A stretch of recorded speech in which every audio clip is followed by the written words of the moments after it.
Assalamualaikum warahmatullahi wabarakatuh. Alhamdulillah wassalatu wassalamu ala Rasulillah wa ala alihi wa sahbihi wa mawalah amma ba'da. Ikhwani fillah rahmatullahi alaikum. Kita lanjutkan kuliah ulumul Quran kita, pertemuan ketiga, Al-Quran wal Wahyu. Mari kita mulai bersama dengan membaca basmalah. Bismillahirrahmanirrahim. Makna al-wahyu, arti dari kata wahyu. Al-makna al-lughawi, dalam pengertian bahasa, al-wahyu masdarun bimaknal isyarah as-sari'ah al-khafiyah. Wahyu memiliki arti isyarat yang cepat serta tersembunyi. Yuqalu uhita ila fulani, uhiyat ila fulani. Idza kalam tahu bisur'atin wa khafiyatin. Uhita ila fulan, telah diwahyukan. Uhiyat ila fulan, telah diwahyukan kepada fulan. Idza kalam tahu bisur'atin wa khafiyatin, ketika engkau berkata dengan cepat dan tersembunyi. Wa auha wa auma'a ila fulanin bimakna asyara. Auha atau auma'a memiliki arti asyara, memberikan isyarat.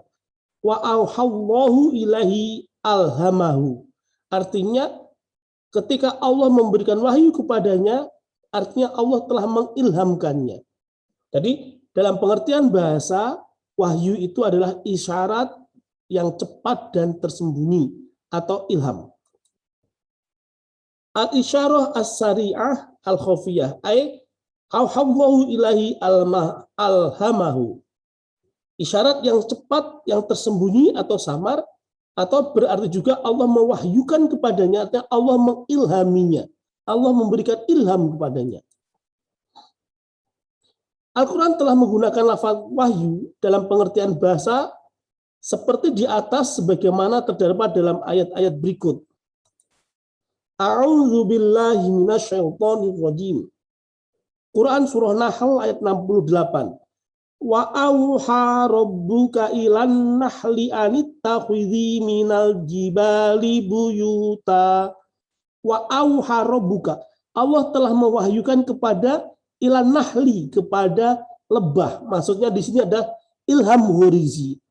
Allah memberikan ilham secara ghoriziyah kepada para lebah untuk membuat sarang-sarang di bukit-bukit, di pohon-pohon kayu, dan di tempat-tempat yang dibikin oleh manusia. Ada juga lafaz wahyu di dalam Al-Quran surah Al-An'am ayat 112.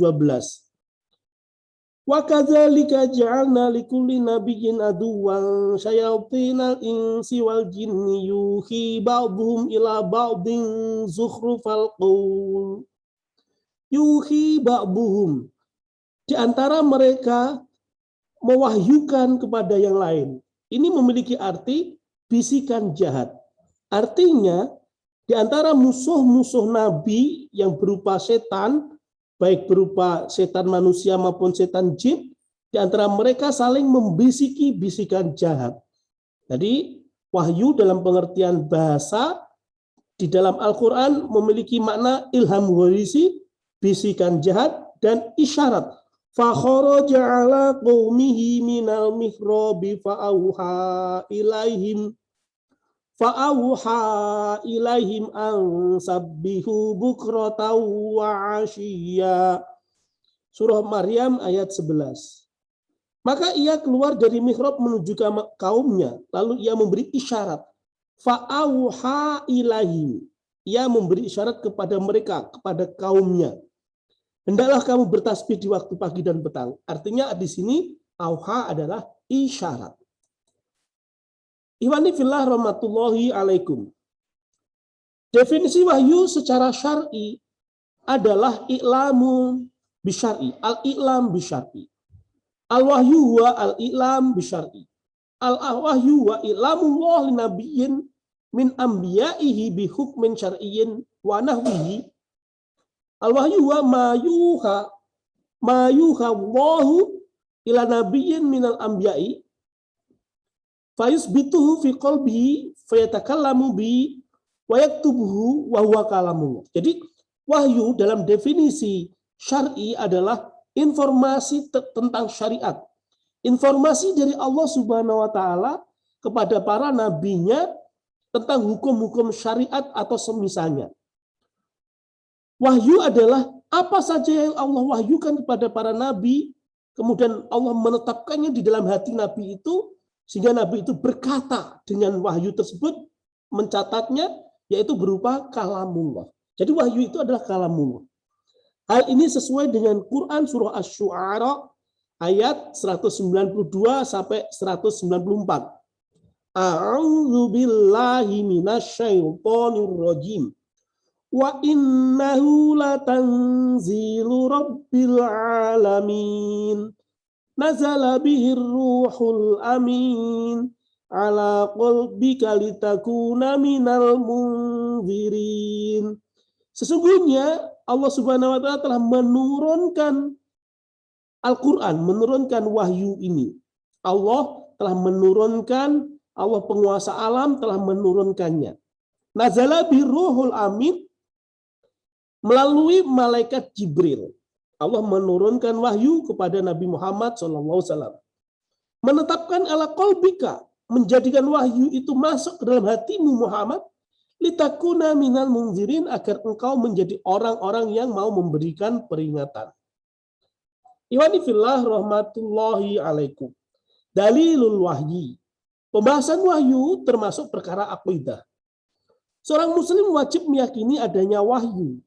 Dalil mengenai wahyu adalah dalil naqli, bukan dalil aqli. Karena wahyu merupakan perkara gaib yang tidak mungkin akal manusia bisa menginderanya. Akal memiliki wilayah sendiri yang tidak dapat dilampauinya, yaitu yang bisa mengantarkan pada hakikat eksistensi Al-Khaliq yang memberi petunjuk kepadanya. Jika kita telah pasrah menerima hakikat ini, maka kita telah mendapat hidayah, yang hakikatnya adalah sikap taslim, pasrah, terhadap apapun yang dikabarkan kepada kita. Makanya kemudian disinilah keadilan Allah. Allah telah menciptakan semua manusia ini dengan hidayah khalqiyah. Hidayah dengan kemampuan manusia yang bisa berpikir, bisa mengindera, sampai kepada sebuah kesimpulan bahwa manusia, alam, dan kehidupan ini ada sang penciptanya. Siapa sang penciptanya? Disinilah kemudian turun hidayah irsyad wal bayan.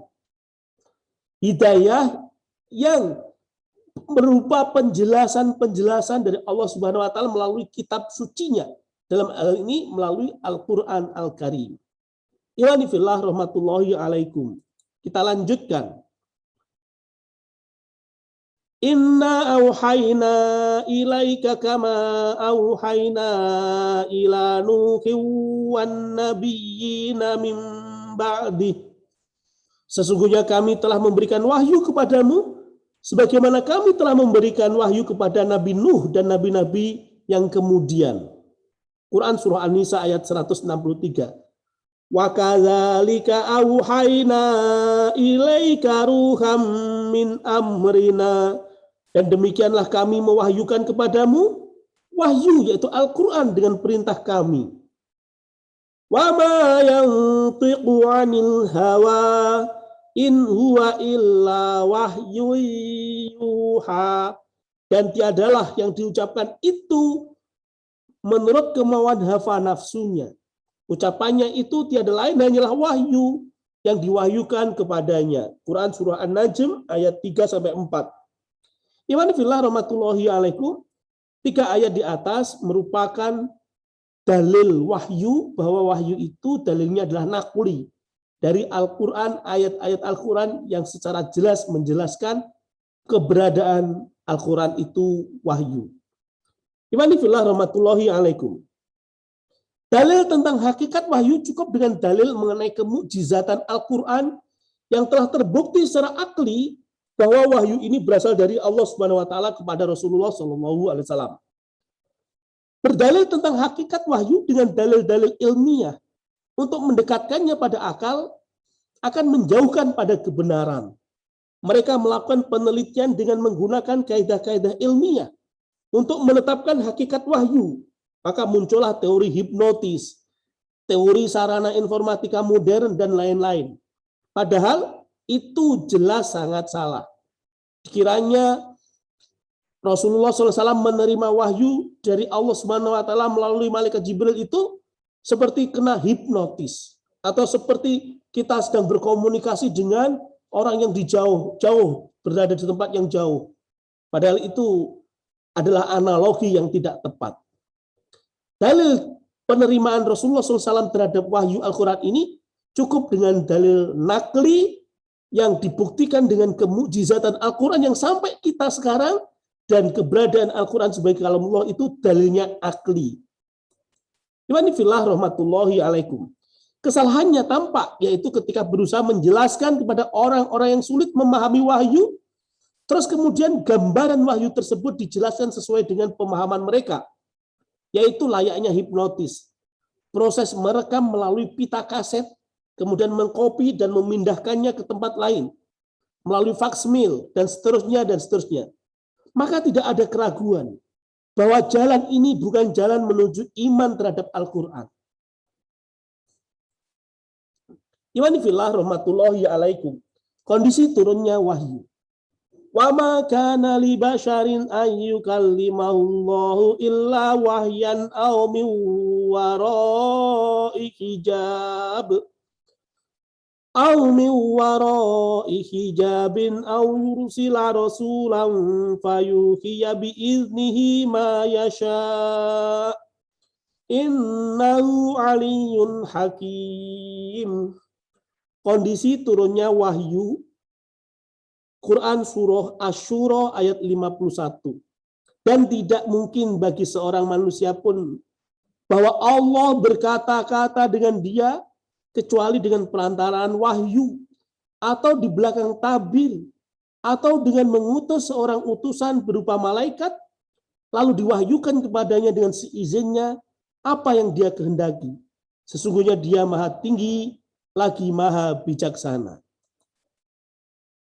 Iwani fillah rahmatullahi alaikum.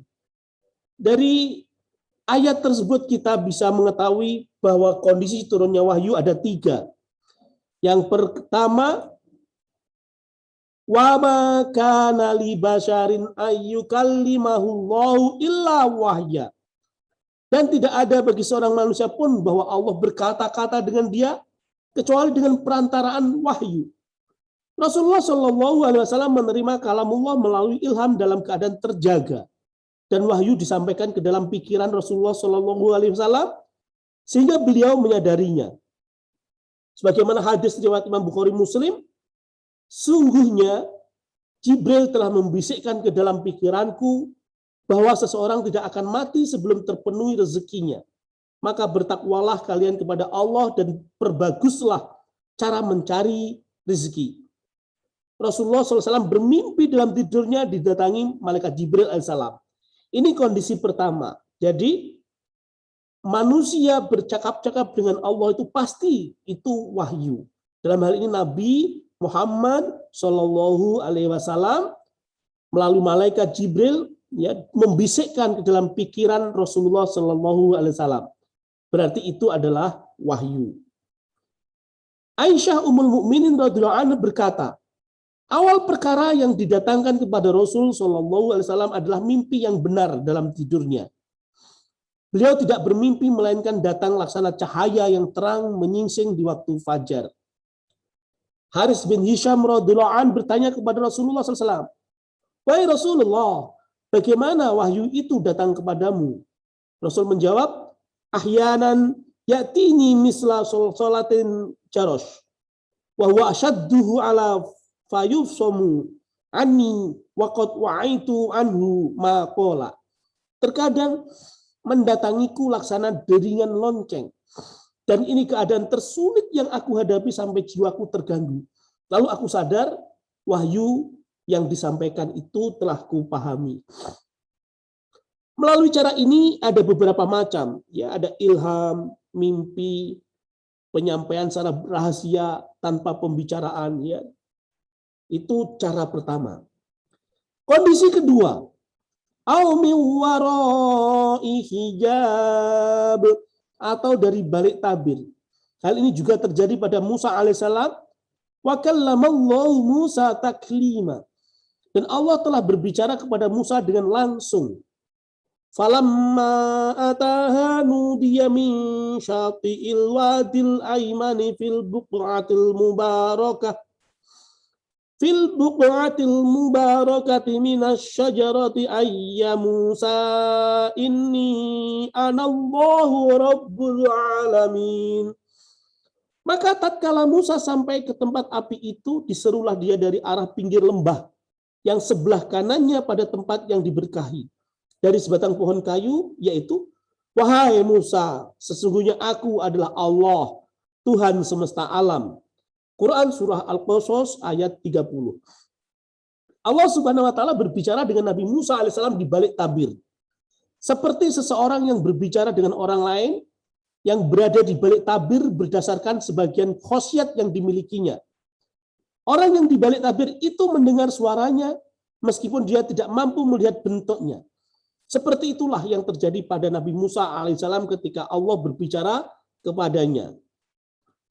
Peristiwa seperti ini tidak terjadi pada Rasulullah SAW kecuali hanya pada satu peristiwa, yaitu Isra Mi'raj, sebagaimana telah dijelaskan dalam hadis sahih di atas. Kondisi ketiga, al yursila rasula, atau dengan mengutus utusan. Kondisi ini adalah kondisi yang paling sering terjadi, yaitu dengan mengutus malaikat Jibril. Nazala bihir ruhul amin ala qalbika litakuna minal munzirin. Dia dibawa turun oleh Ar-Ruhul Amin, oleh malaikat Jibril, ke dalam hatimu Muhammad, agar kamu menjadi salah seorang di antara orang-orang yang memberi peringatan. Hadis dari Abu Hurairah radhiyallahu anhu tentang Arkanuddin, iman, Islam, dan ihsan, yang menunjukkan bahwa Rasulullah SAW didatangi malaikat Jibril yang nampak seperti orang yang baru datang dari bepergian jauh. Ikhwani fillah rahmatullahi alaikum. Bentuk yang paling berat ketika wahyu turun adalah ketika wahyu itu turun seperti bunyi gemerincing lonceng, sehingga beliau roboh karenanya. Lalu beliau menyadari apa yang dikatakan Allah Subhanahu wa taala. Sementara bentuk yang paling ringan bagi Rasulullah SAW adalah ketika Jibril alaihissalam datang menyerupai seorang laki-laki yang mengajak bicara beliau. Lalu Rasul SAW paham bahwa itu adalah wahyu. Ikhwani fillah rahmatullahi alaikum. Perbedaan antara hadis qudsi dengan hadis nabawi. Sebuah hadis terkadang disandarkan kepada Nabi SAW yang kemudian disebut hadis nabawi. Terkadang disandarkan kepada Al-Quds yang kemudian disebut dengan hadis qudsi. Maksudnya Allah Subhanahu wa taala. Contoh periwayatan hadis qudsi. Qala Rasulullah sallallahu alaihi wasallam fima yarwihi an rabbih. Qala Allah taala. Ada qala Allah taala, tapi ini lafadznya lafadz Rasulullah sallallahu alaihi wasallam. Fima rawahu anhu Rasulullah sallallahu alaihi wasallam dan seterusnya. Bukan qala Allah taala a'udzu billahi minasyaitonir rajim. Kalau itu Al-Qur'an. Tapi kalau Allah Ta'ala fima rawahu, berarti itu hadis qudsi.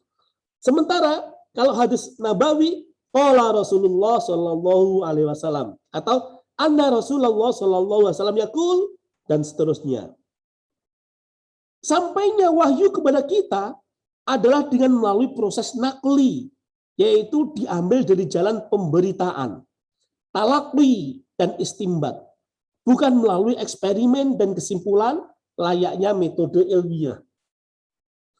Pengetahuan-pengetahuan yang berasal dari wahyu merupakan sakofah yang cara mendapatkannya sebagaimana dijelaskan di atas, yaitu dengan cara ikhbar, talaki, dan istimbat. Sakofah Islam seluruhnya kembali kepada Al-Quran dan As-Sunnah. Dari keduanya, dengan memahami keduanya, dan yang mengharuskan keduanya, muncullah seluruh cabang sakofah Islam. Keduanya juga termasuk sakofah Islam. Al-Quran dan As-Sunnah juga termasuk sakofah Islam. Al-Quran turun kepada Rasulullah SAW agar beliau menjelaskan kepada manusia. Wa anzalna ilaika dzikra litubayyina linnas.